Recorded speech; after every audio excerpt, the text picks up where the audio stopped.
This is the Trade Finance Distribution Initiative podcast, where we focus on the growing business community of trade finance stakeholders. I'm Andy Duckworth, and this short podcast is where we're introducing the speakers who are appearing at the Trade Finance Investor Day. Today's guest is Sarah Green. Sarah is Commissioner for Commercial and Common Law from the Law Commission of England and Wales. Hi Sarah, great to have you here. Hi, thanks for inviting me. So Sarah, can you give us a quick introduction to who you are and how you got to where you are today?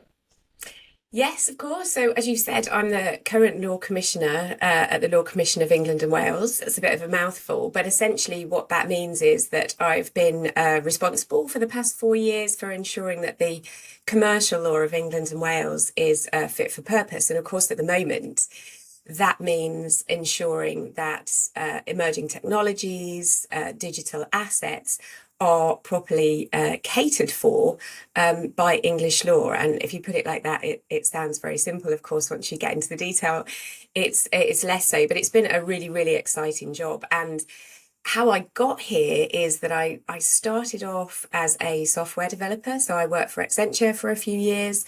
And then I went back to the world of academia, and I was a law professor for more years than I'm going to admit to. So I had a sort of natural, I think, attraction to figuring out how the law should develop in order to ensure that it keeps up with technologies, and in this case, how it can create really the best home, I suppose, for transactions involving digital assets. So yeah, that's where how I got to where I am now. And just starting off with something topical, Sarah, you've been heavily involved in bringing the Electronic Trade Documents Act into law. It's now law. How do you feel about that? Fairly euphoric, actually. This is something that, as an academic, I was writing about for years. So I was delighted when I got to work on bringing it into reality at the Law Commission. And even then, it was the best part of 2 years in the making. It's only 6 substantive provisions long, which of course is incredibly short, but that belies the work that and thinking that went into it. And the parliamentary process is something of a mission, as of course it has to be, because this is going to be an act of parliament that affects commercial law, hopefully, for the next 100 years or so. We'll see how it goes. So yeah, at the moment, it's party time in the trade community because we've been waiting for this change for such a long time. And there were times when we didn't think it was going to happen for various reasons, but here we are. So I'm absolutely delighted.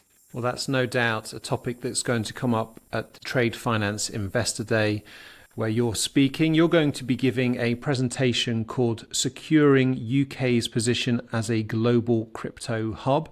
Can you give us the lowdown on what kind of themes you'll be touching on in this?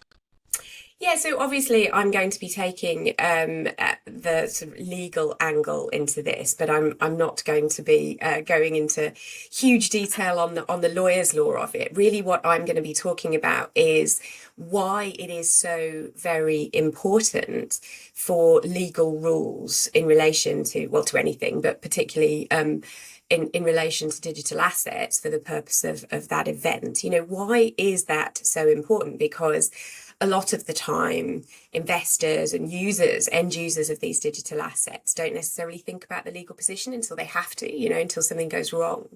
But I think it's incredibly important to think about that in advance. And so what I will be doing on that day is explaining why that is so important, why actually before the Law Commission work, there wasn't much certainty and there were potential problems with digital assets, and why now, after the Law Commission work, I think that the UK is actually going to be somewhere that is very accommodating for transactions in digital assets. So I'll be setting all that out in hopefully quite an entertaining way.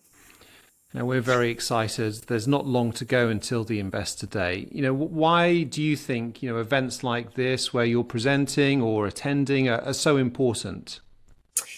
Well, it's really nice actually to be back talking to people in a room. For a very long time, all of us were talking to screens, which is great some of the time. But of course, the thing about that is it's quite it feels quite deflating. It's great to do the talk, and it's really interesting, and people, share their views online and in the Q&A. But of course, that is nothing compared to going and having a coffee with people, and then you can have sort of 3 or 4 way conversations. And I just think there is a different energy in a room that you just simply can't replicate on screen. So I'm very much enjoying being back in these sort of real life events, sort of in real life events as we refer to them. It doesn't feel like that long since we had no choice about it. So I'm certainly in the mood for embracing those sorts of get-togethers. Absolutely. Okay, Sarah, let's leave it there. And remember, you can hear more from Sarah at the Trade Finance Investor Day. It's at the Grove Golf and Spa Resort, about an hour from London, on the 19th and 20th of October. Go to tradefinancedistribution.com. Click the link at the top of the website to buy your ticket. Sarah Green, Commissioner for Commercial and Common Law from the Law Commission of England and Wales. Thank you for your time today, and I'll see you in October. Thank you. Looking forward to it.